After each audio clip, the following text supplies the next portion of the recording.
Hola and welcome to a new episode of the Roofless Dog and Pony Show. I am your host, Julio Panisello, the dream alchemist at Roofless Painters, a free-range art school and gallery for creative nomads. In each episode, we discuss the subject of our next painting collection. We talk about what we are about to paint and why we're going to paint it. We discuss the genesis of the concept, its contemporary context, and we reflect on the form this subject may take on our paintings. We bring up stylistic and historical references as inspiration for the painting collection in the form of slides, painting examples from the past. Our episodes are from live, messy, and varnished. We had technical difficulties the past 2 weeks, so we did some sound check, and we think this is going to work out. So hopefully things will get back to normal. But yeah, we missed 2 weeks of the Roofless Dog and Pony Show just because of those technical difficulties. You can find all the episodes. You can find all the episodes in a video format on our YouTube channel, Roofless Painters. You can also find them on Instagram as well. And you can also find the episodes on audio form on any podcast platform. Spotify, Apple Podcasts, Google Podcasts, and Amazon Music, among others.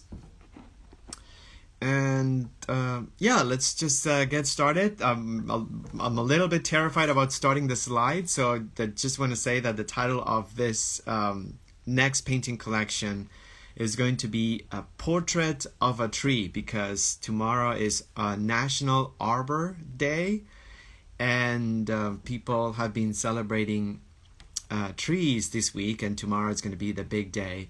So what better way to celebrate Arbor Tree than painting a tree? And that's what we are planning on doing tomorrow. And we have been painting trees, but we don't recall doing a specific portrait of a single tree, at least in a very long time. So this is going to be a very good way not only to reconnecting with the subject, but also to celebrate trees in general, and also to celebrate Arbor Day. All right, so here it goes, the first slide. Let's see if it's gonna work out or not. So we brought images of some, and you can tell me if you can still hear this presentation.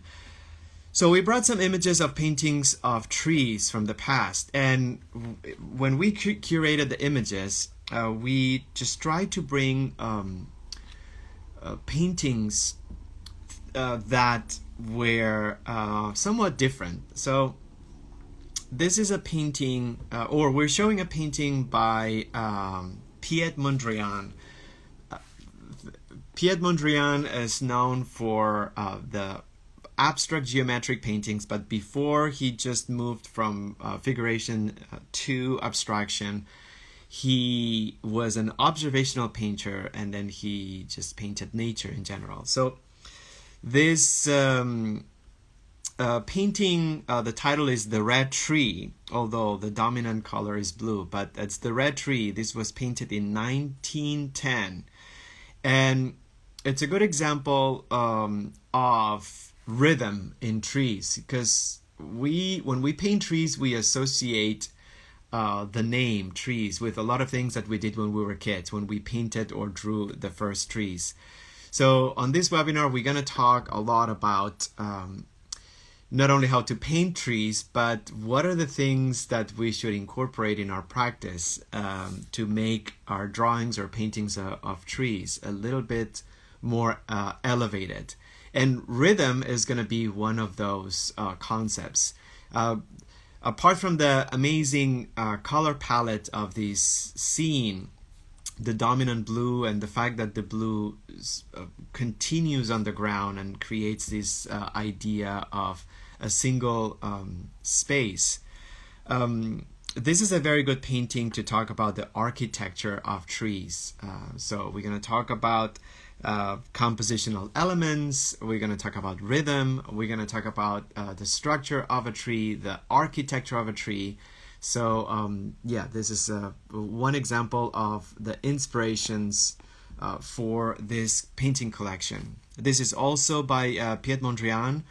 This tree, or this painting is titled The Gray Tree, 1911, 1 year right after the red tree. The gray tree in a similar fashion, but a little bit more cubist, if you will. So he experimented with different styles. Rhythm is important here as well. We'll define rhythm and what it means in regards to the botanical architecture of a tree, and how rhythm is different than pattern, and what's the deal with repetition within rhythm and pattern. We love the chromatic palette of this painting, obviously, because removing that chromatic focus brings more attention to the actual architecture of a tree. Again, a single tree, no distinction between sky and ground. One of the things that, some of the things we're going to talk about also tomorrow during the webinar is the fact that the background is very important in painting trees, because backgrounds define, in a way, the architecture and the structure of a tree. So we'll talk about that also. And again, we're going to paint trees this week, starting tomorrow. The reason is because tomorrow is National Arbor Day. We checked, it's a very old holiday dating before or late 1800s. We've also learned that each state, first of all, each country in the world celebrates Arbor Day at a different time throughout the entire year. So tomorrow is going to be National Arbor Day here in the US, but it's going to be a different day in a different country. Just check when Arbor Day or Tree Day is in your country or state, because even in the US, different states or each state has a different Arbor Day. California's Arbor Day was early April, but tomorrow it's sort of like a big it's like a big day. And in fact, if I may say, I'm just going to bring another tree before continuing. This is a Paul Klee tree, and again, we're bringing paintings from the past as inspiration because we want to break the association between the idea of a tree and what a tree looks like on a painting. Because I feel like sometimes when we paint, we have this very rigid and narrow idea of what a tree should look like on a painting. And the reason why we bring these examples of paintings from the past is to inspire us to be a little bit less rigid in representing a subject, and bringing examples of different artists that have tackled the same subject so radically different. Like, for example, Paul Klee, this painting is from 1919. 1919. And yes, it's a little bit bigger, but I forgot what I was saying before I just mentioned the previous concept. Anyhow, the color palette here couldn't be more different than the Paul Klee tree. It's a color palette that involves the three major primary colors, which is not exactly what you think of when you think of botanical subjects. So red, yellow, and blue, and then there's a little tree. So compositionally, this is also very interesting. There's a lot of movement, compositional movement around the little subject. So some ideas about how compositionally we want to capture that tree. Size within the format will be important. You can occupy the entire format. You could just do a little tiny bit in the middle of your format, and then the rest becomes negative space. Just going to bring another example, and let me see. if we can. Yeah, Gustav Klimt. This painting has always fascinated me. Pear Tree, Gustav Klimt, 1903, a little bit before all the trees that we have shown so far.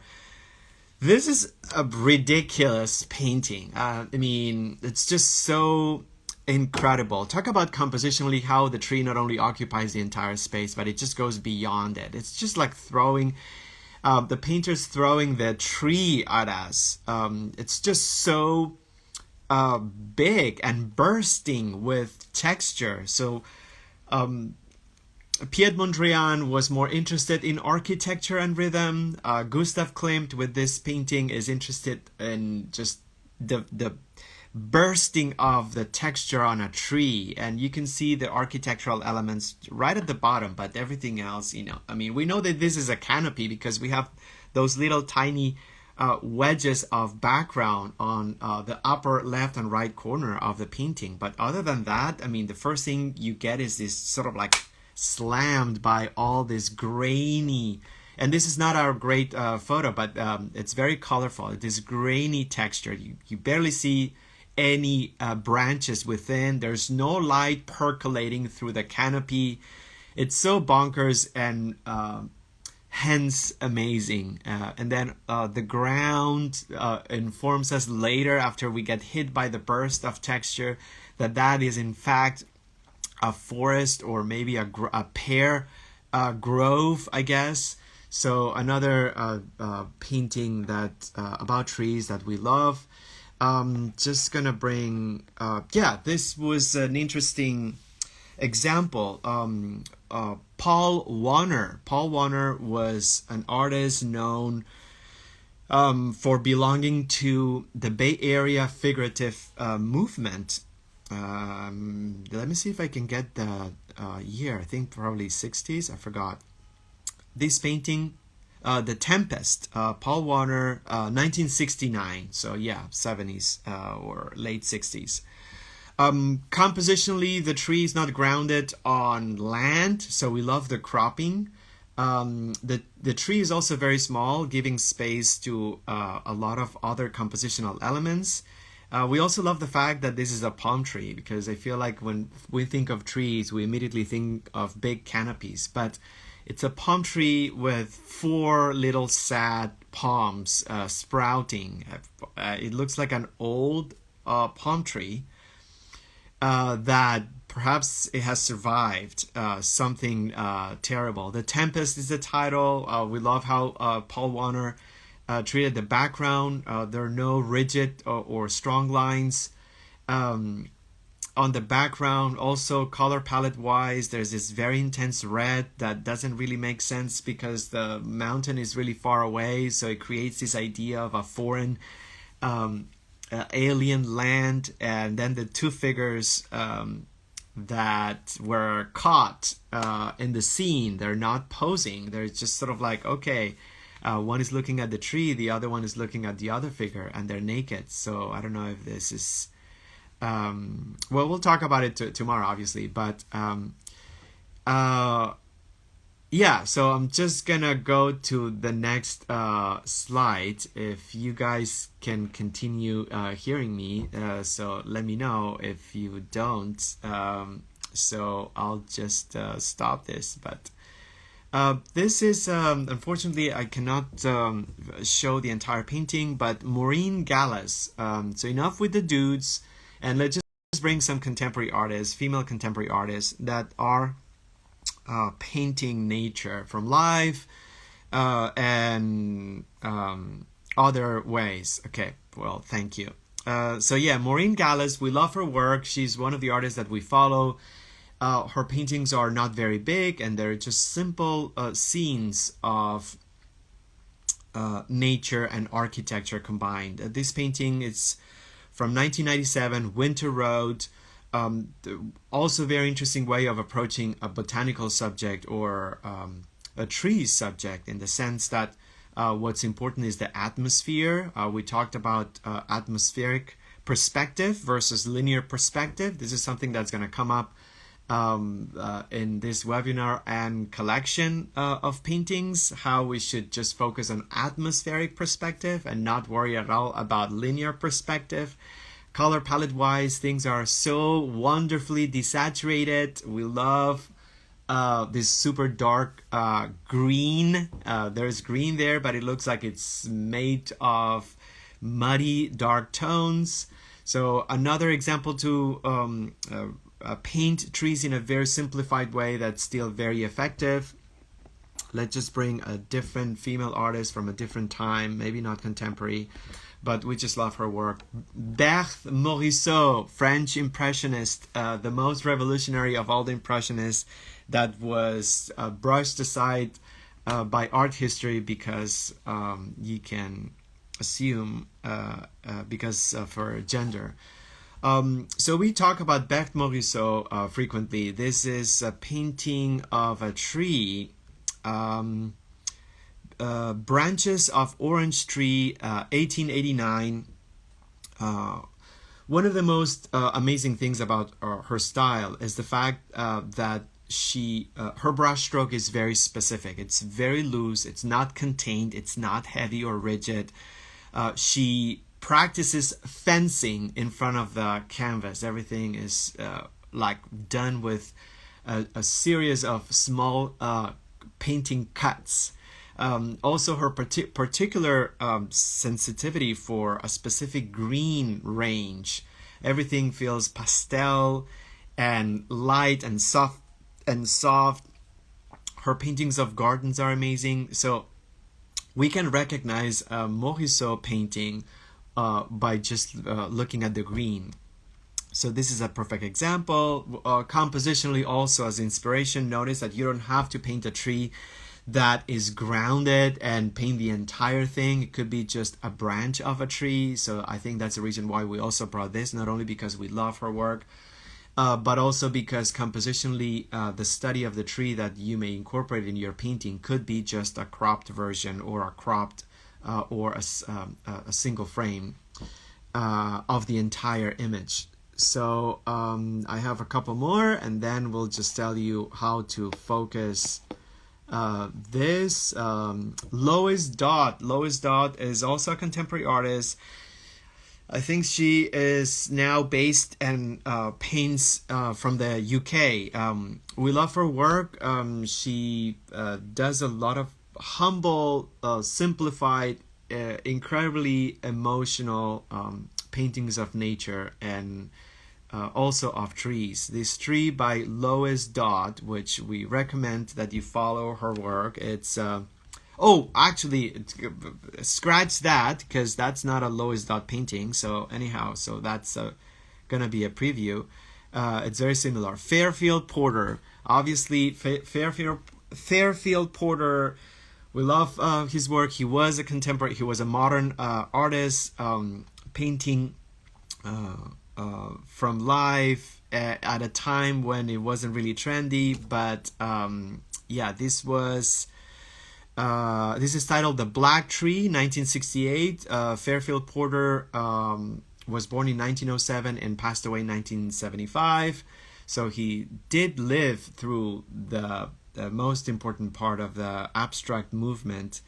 And we wonder how much of a recognition he had during that time. But anyhow, so we brought this painting obviously because of the looseness of the brushstroke, because of the simplification. I think when we think of trees and painting trees, we get overwhelmed because we feel like we have to paint every single detail about the trees, and that's not exactly how it works.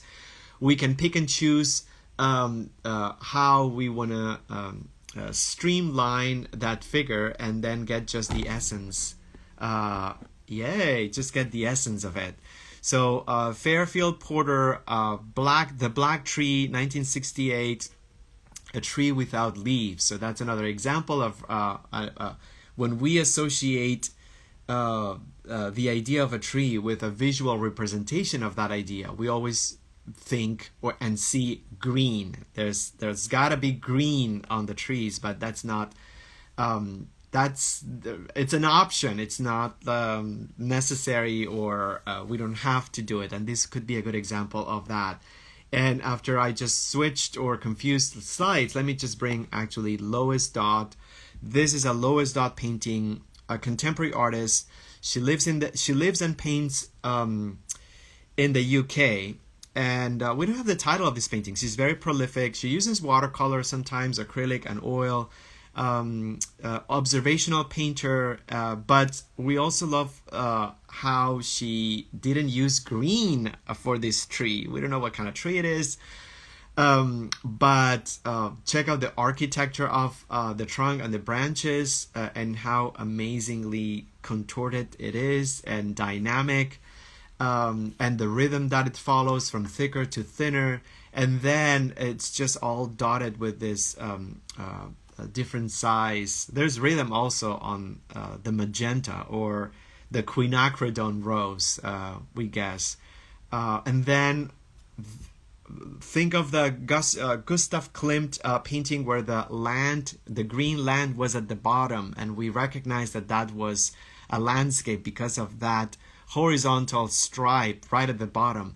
And check this vertical green stripe on the edge and how it just brings a completely different narrative on this painting. It's not grounded on grass, which is what we would think of when we associate a tree with a painting of a tree. It's vertical. So immediately by doing that, she creates the idea of a space in which there's architecture, human-made architecture, and then the idea of a natural landscape through the actual side of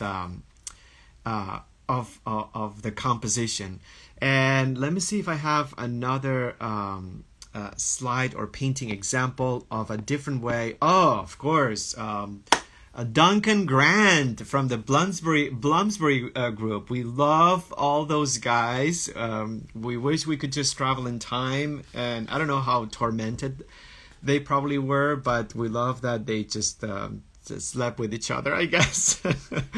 The Bloomsbury group, Duncan Grant, we're obsessed with his work, and this is an example of one of his paintings. He was interested in figure mostly, but we don't have the title. How come we don't have the title of this painting? We have shown this painting before on our social media, and I think it's called Trees.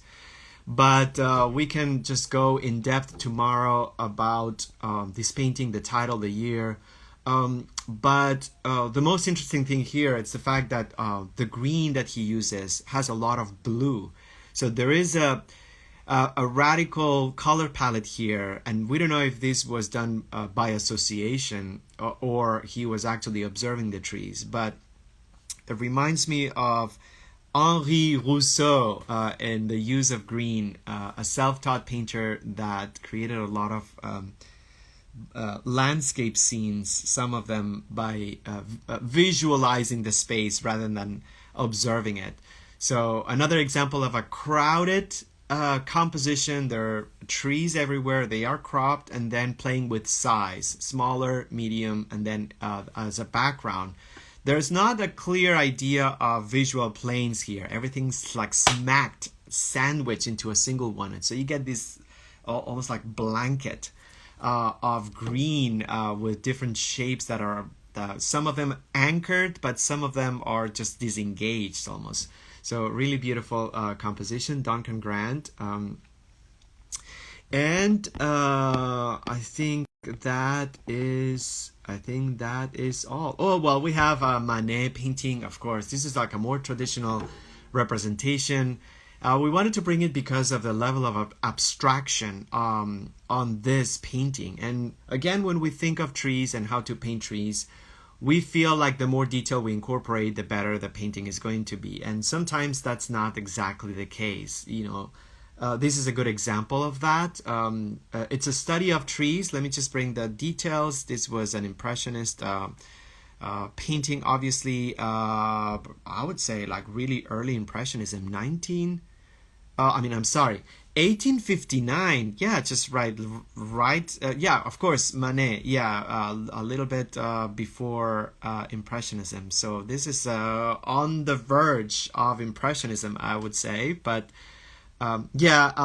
regardless of the historical context, the idea of bringing some abstraction. So there are different ways of simplifying, and hopefully with all these slides you have seen a spectrum of ways on how to visualize and render a tree, not necessarily by association, but using different styles. And on this style, desaturation, we love the fact that there's barely any green on the tree. There are a lot of like ochres and browns on the tree, obviously, but it just breaks this concept of canopy being always green. It doesn't have to be. Compositionally, it's just very interesting because it's just cropped on the top. So you actually don't see the full tree. You see the trunk and then the landscape. There is this amazing gradation of almost gaseous background between the sky with lavenders, and then it just goes down into this avocado green of the grass. So we're going to use a lot of avocado green on this series. We're going to try to understand how much yellow there is in the greens that we use for trees, but again, the series for this new painting collection is going to be Portrait of a Tree, and we are not going to work from a library of photographs. We would love for you to take a photo of a tree around you that has an important personal significance, because I feel like we want to bring not only the observational aspect of it, a tree and then painting it, but we want to bring the emotional aspect, the idea of our relationship with trees, represented by doing a portrait of one of these amazing beings that means something really important to us. Maybe we just spent a lot of time with this particular tree, or maybe we have an image of a tree from the past that meant a lot. We have talked to different people about their memories of trees, and everyone has a childhood memory of their favorite tree growing up. Whether you may have that image reference from then or not, that is the type of connection. So reflect on the trees that you may have near you, whether they are actually physically near you, or there are trees that you just pass by or that you love, and snap a photo or a few in different compositions, maybe just the trunk, maybe just the canopy, maybe just a branch, maybe the entire thing. Based on this slide, hopefully you got enough examples of different compositions, and that's going to be the source, or the image source, yes, of our paintings. We're not going to be outside painting trees. We will do that, and we have done it, but this will be more a way of celebrating National Arbor Day, which is tomorrow, Friday, by painting a tree. Some people will celebrate by just going outside and going on a hike, or buying a tree or planting a tree, but we're just going to do our painting of a tree, a very significant or emotionally particularly personal tree that we really love. Yay! Thanks for joining us, you guys. Oh my gosh, this is so exciting. We had such a great turnout today. I'm just going to recommend a couple of, well, this one in particular, The Overstory. I don't know if you're familiar with this amazing book. It won the Pulitzer Prize for Fiction in 2019. Highly recommend this amazing book about the relationship between humans and trees, and what we do to them, what some of us do for them. It's a little bit, it's beautiful and sad. The things we do to trees are super screwed up sometimes, but if you want to feel inspired with the painting and support it with an amazing read. I mean, I know this is like not going to be a one-day read, obviously, but we highly recommend this, The Overstory. open. If you can just borrow it so we save some trees, do it. If you can buy it secondhand, you'll also help save some trees. Don't buy it from Amazon. If you can, just go to the local bookstore. And finally, if you can avoid it, so then I guess, yeah, just buy it on Amazon. So thank you so much. Thanks for joining. Thanks everyone. This was amazing. I'm glad the slide worked. And again, if you want to join us tomorrow, Friday, for our painting webinar, we will be painting trees. The webinar is 3 hours long. We paint 2 hours. We do some critique group after. We exchange feedback. We share our images. It's really productive. And then we offer a bonus session on Tuesday in which we get back and see if we have worked on our paintings a little bit more. And then we just discuss further. We try to encourage each other to continue painting, to continue practicing. It's very important to just show up in front of your easel or your painting if you don't have an easel, or your table, and do the work, because that's the only way that you get into this creative flow, that it's so beneficial for our mental health, and also because it's so important to be creating in a time that it's so dehumanizing. Creativity humanizes us, so putting it in practice means painting. Go to our website, rooflesspainters.com, click on the calendar. You're going to see the session tomorrow. It's only $20, and we offer, it doesn't matter what kind of the media you're using or the level of practice. And if you've never painted in your entire life, this is the webinar for you. So thanks for watching this, and thanks for listening to it if you are listening to this podcast later. We're so excited that finally this episode really worked, and thanks everyone for joining. This is just amazing. You guys are just incredible. And so yeah, we'll see you tomorrow. Bye everyone.